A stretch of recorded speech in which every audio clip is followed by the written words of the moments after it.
Hi, everyone, and greetings to you from the DisasterReady.org team.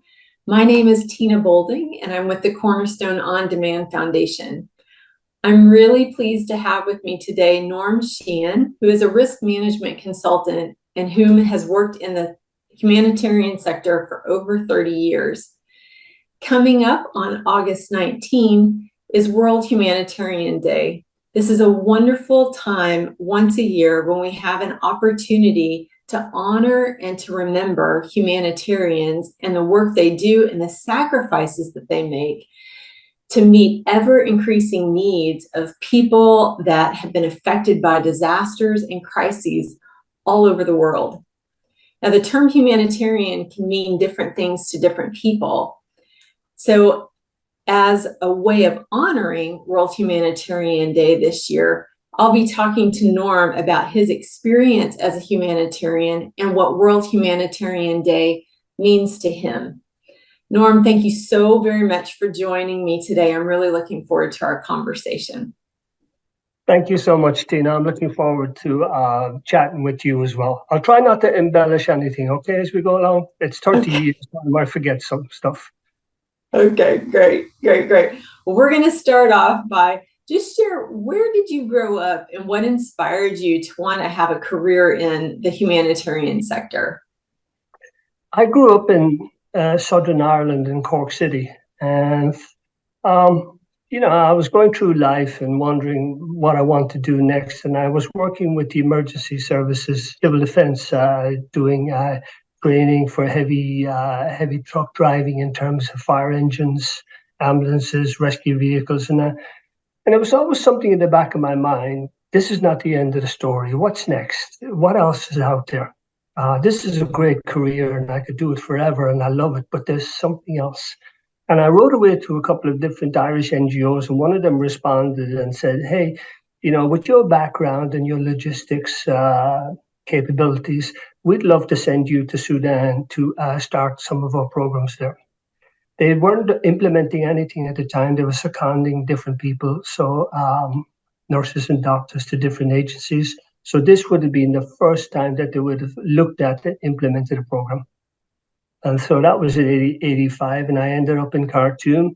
And as soon as I stepped off the plane, I said to myself, did somebody forget to turn off the oven? It's so hot here. Is it hot like this all the time? And this is 2 o'clock in the morning. And I said, wow, what's 12 o'clock tomorrow going to be like? But you adjust to it quickly. And I spent a couple of years in Sudan doing anything from rehabbing clinics, emergency cholera teams, primary healthcare, rebuilding primary healthcare clinics, drug supplies, managing Khartoum Airport for a while, seconded to the UN for logistics. I got a story about that I'll tell you later. So that's where I started. Wow, I can't believe that your first assignment was in the Sudan. I have spent a whole 45 minutes on the Khartoum tarmac in the past, but that's about it. So I did not get to experience the things that you did, but that is definitely jumping right into the deep end of the swimming pool, getting into the humanitarian sector. So then how did you kind of go from there into specializing in security risk management? Well, initially I went off for 6 months. I was seconded for 6 months from civil defense. And after 6 months, I asked for an extension and then another extension. Finally, I said to myself, this is what I want to do. This is the work that I want to be engaged with. And from there, the NGO that I was working with said, well, we got some issues in Somalia, we got some issues in Rwanda, and the years go by. And when you start doing, I became the humanitarian responder. So when you're doing that, when you get off the plane and you got to figure out, what's a rapid needs assessment? What do we need? How are we going to live? Where are we going to live? What are the transport arrangements, the communications, the banking, the infrastructure? What are we going to focus on? Are we going to do primary healthcare? Are we going to do supplementary feeding? Are we going to do therapeutic feeding and so forth? What size team do I need? What's the security like? So you wore many different hats. Safety security was just one of them. My goodness. Well, we know that a difficult reality of working as a humanitarian is that it can bring danger and put you in unsafe working environments. And I was actually reading the Humanitarian Outcomes 2022 report. I know that they've got one that's just getting ready to, a new one getting ready to come out, but in their 2022 report on aid worker security, it had said that 461 aid workers were victims of major attacks in 2021. And of those, 141 were killed, which was at that time the most reported since 2013. And 203 were wounded, 117 kidnapped, and 268 individual attacks. So for people watching that may not be familiar with what kinds of danger that humanitarians can face, can you provide a couple of examples? Well, there's all sorts of dangers from different directions. And here's the thing, that we were very naive in the 80s and the 90s and that, because a lot of us believed that the NGO T-shirt we were wearing was bulletproof. So, nothing could happen to us because of the good work that we were doing. But that has quickly changed over time. And the stats that you mentioned, I don't know if they even capture the real threat, the real risks that are out there to us, the real incidents that happen, or more importantly, all the near misses that happen on a pretty regular basis. I remember Sudan. I was seconded to the UN to do Operation Rainbow, and that was do the flight logistics out of Khartoum Airport down to Juba. And one day I'm in the office there, and we just sent off a cargo plane, and it was a lot of malnutrition. There was a lot of people dying in Juba because it was surrounded by the SPLA under Sudanese army control. In come these 3 or 4 nuns into the office, and they said, "We want to go to Juba." And I said, "I'm sorry, but we're prioritizing cargo. You can't go." And I said, "I'm sorry, I just got to do that." And out of the middle steps Mother Teresa. And she looked at me, and that must have been the biggest security threat I had that year, because the stern look on her face in terms of, "What? You're not going to fly me down to Juba where we can provide humanitarian aid?" And when I realized who it was, I thought, "Okay, sister, give me a few days and I'll talk to my superiors and see if we can do a special for you." And after that, she softened up, and the security threat lessened. But I tell you, she really could stare you down. I mean, see, I've dealt with warlords and I've dealt with all sorts of people, and she had a look about her that she meant business. So that was my highlight for that year. That was my security incident for that year. Here's the thing, Tina, an awful lot of us take it for granted. Our safety and security was assured because of the work that we do. But the truth of the matter is that we are more and more targets now than we've ever have been. And I've been in Ukraine several times in the last year or so. It's only the training and the preparation that we put into it prior to a trip that mitigates a lot of the risks in that. I think back to Somalia, I think back to Sudan, Rwanda, and that. And I've lost quite a few colleagues. They would be amongst those stats that you just mentioned. And when I look back at the incidents that they were involved in, most of them were avoidable. If we had put more focus on the preparation, the training, and that situational awareness around us, and not taking it for granted that we're safe or T-shirts are bulletproof, then we wouldn't be losing as many as we are. A lot of this stuff is avoidable as long as the preparation and the training, and we utilize the resources that are out there, DisasterReady, and so on. It just goes on and on in terms of what's out there and what we can make use of to our advantage. Well, you say a little bit more about, give an example of a mitigation strategy for Ukraine, for example, since that's a more recent. Well, your preparation is all about who you're going to meet, where you're going to meet, what's the route analysis, who's your trusted driver, are they vetted in that?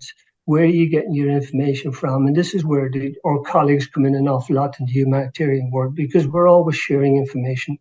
And, that preparation and planning is really key. If I'm going this route and that, where can I get medical attention if I need it? Where's the safe location? Is it a UN? Is it an NGO office? Is it a government clinic? Is it a police station? Look, this is applied anytime we do journey management, and these are the principles that we apply all the time. If we're doing a long extended field trip in northern Kenya, or we're going into Ukraine, and then this is what we're going to apply in terms of, if I break my back at the end of this journey, let's work backwards. How am I going to get out of there? What resources do we need? And you do your planning that way. What are some common mistakes that you see that aid workers make, or that their organizations make, that increase their risk? Not understanding the environment properly, not developing a relationship with the communities, with all the stakeholders, not doing a stakeholder analysis. Who are the actors? So quite often in that, Liberia, Sierra Leone would be examples. And I've had to deal exclusively with warlords. And I know these warlords have killed thousands upon thousands of people. And I need access into that area. I need to do an expanded program of immunization, or I need to bring in emergency food supplies or whatever else. And they're the people that we have to deal with. We can't ignore them. So you got to engage them. That's that community acceptance model that we work with all of the time. And just understanding the environment, who controls the environment, and how much going in and say, hey, look, I'm going to bring all this humanitarian aid into this community, but I need you guys to be working with me. Will our staff be safe? Will our supplies be safe? Will we be safe under your jurisdiction while we're here? And normally, once you engage with them, open up with them and tell them your plans, then they're pretty acceptable of what's happening. Yeah, because they have to allow you in too. So you can have all the logistics and come with everything you need, and then be denied access to the areas that you need to get into. So that also becomes important. Yeah, absolutely, Tina. And look, this goes to the military as well. Dealing with the US military, or the Pakistani or the Indian military folks, or who's ever controlling the area, and you got to meet the CEO, the commanding officer. You got tell him or her what you're about and what you're doing. And again, to gain that acceptance, it's not just warlords, it's everybody across the table. Well, obviously, you've already mentioned that planning is key, planning and preparation. And so I'm curious then, what training in DisasterReady would you recommend for aid and even development workers to take, that can help them prepare and plan so that they can provide humanitarian response, not just effectively, but in a safe way? Well, the great thing about DisasterReady is that you've got wonderful resources there, and they're free. I say, I kind of look at people and say, why are you trying to develop your own when you've got a wonderful resource here that's very, very professional, very well done in that? And when you look at personal safety and security essentials, security risk management essentials, and here's another one for you, your boat safety essentials and that. You know how many humanitarian workers get drowned every year because they're not used to boat operations, and they don't quite know how to work in them? Boat safety is key because we're dealing with more floods and more landslides and you name it, and tsunamis and that. So we're engaging with the water more and more. So there's all sorts of really good, well-presented modules out there that you present. They're easy to take. You've got a certificate at the end of it that's all credit-based in that, and it's very, very helpful. And even though I've been in the field an awful long time, I still go back every now and then and look at it, because we need to remind ourselves of the essentials and the importance of this training. Yeah, that's excellent. Mhm.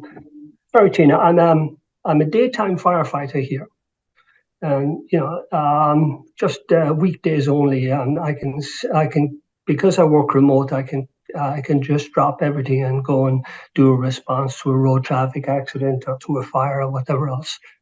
We repeat training all of the time. We have to repeat that training all the time because of the importance of that mind memory of knowing what you need to do when you need to do it.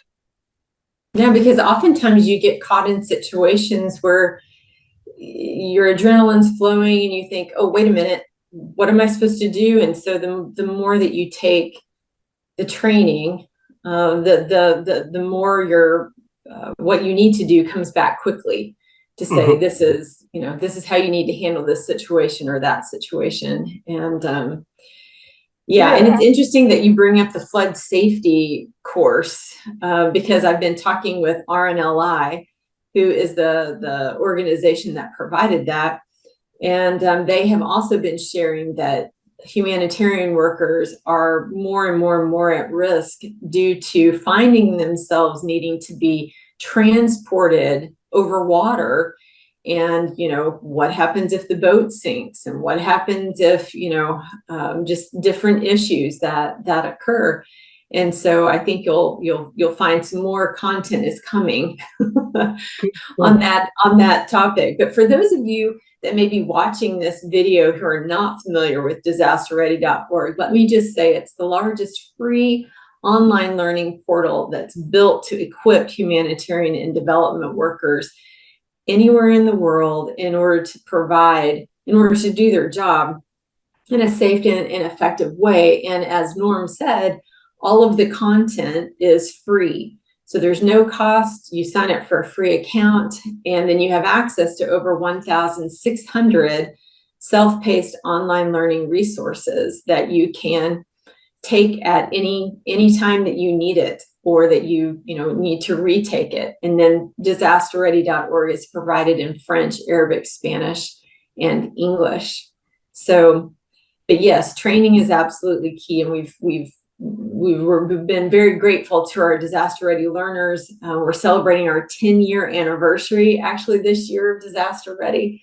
So it's exciting to see how many aid and development workers have been able to use Disaster Ready over these years. And of course, we're going to continue.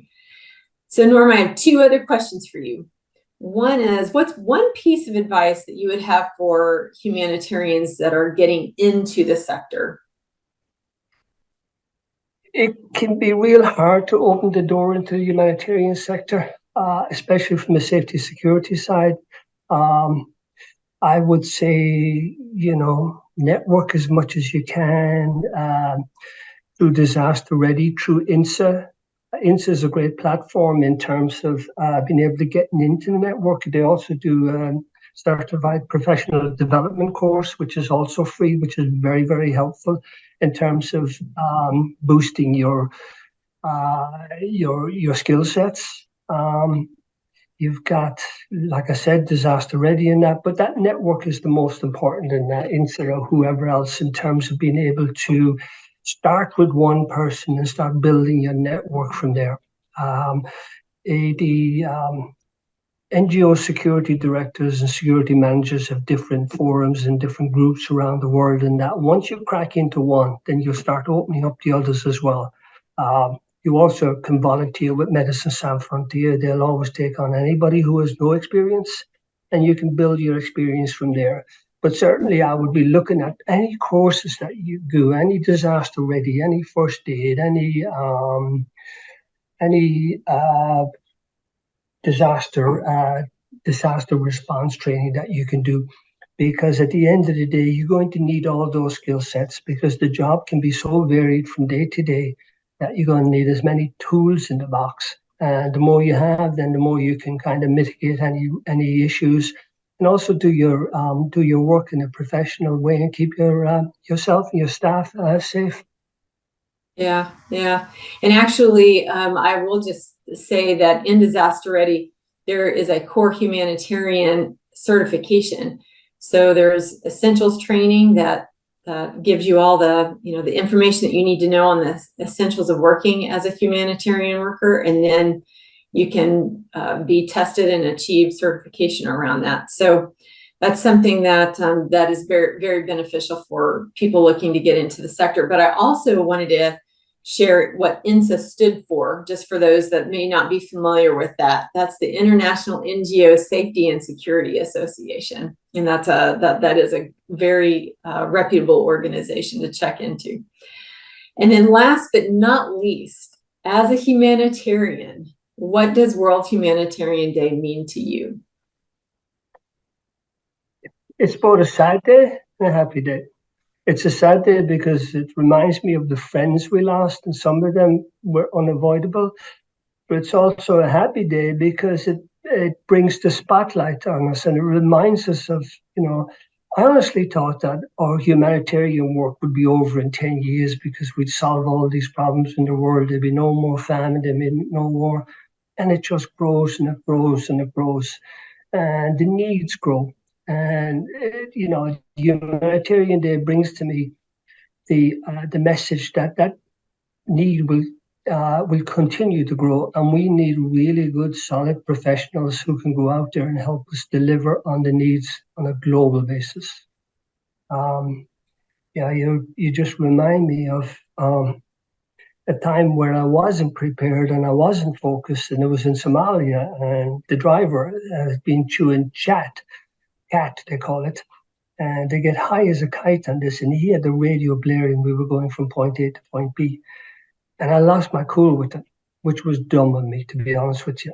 And I stopped the car and I started walking back to the second vehicle in the convoy. Oh, sorry, I told him to stop the car. He was the driver.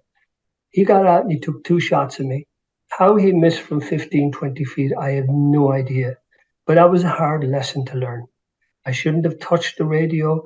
I should have stayed calm. I should have remembered all my training. But every now and then you figure out this is why we say repeat, repeat, repeat. Get it into your head. Oh my goodness, that's a scary example, Norm. I'm grateful that you're still with us, and I agree with you. World Humanitarian Day is bittersweet, but I do appreciate the fact that each year we have an opportunity to remember those that have really sacrificed their life on the field in helping others through very, very difficult circumstances, whether it's disaster or stepping in onto the front line of a crisis. And never ceases to amaze me that humanitarians, when everybody else is running out or leaving the area for good reason, humanitarians are going in, and it's just increasingly gotten more difficult as the years went by. I certainly wish that we would have no more need for it. That would be wonderful, but unfortunately we do. So I just want to say it's always a pleasure talking to you, and I can't tell you how much I appreciate you taking time today, and truly from the bottom of my heart and on behalf of the DisasterReady team, we're very grateful for the work that you do, Norm, and your colleagues in the humanitarian and development sector. We wish you well, and we invite everybody, if you're a volunteer, if you're interested in the sector, any aid and development worker, please go out to DisasterReady.org. Keep those skills sharp so that you can continue to do what so many around the world, depend on you to do. So we're very, very grateful. But thank you, and I hope you have a wonderful rest of your day. Thank you so very much, Dean. It's been a pleasure talking with you. And look, thank you to DisasterReady, because a long time ago we had no tools in the box. You've given us an awful lot of tools that help keep my colleagues safe and help them be better prepared to be able to deal with situations. So thank you so much to DisasterReady also. Thank you, Norm.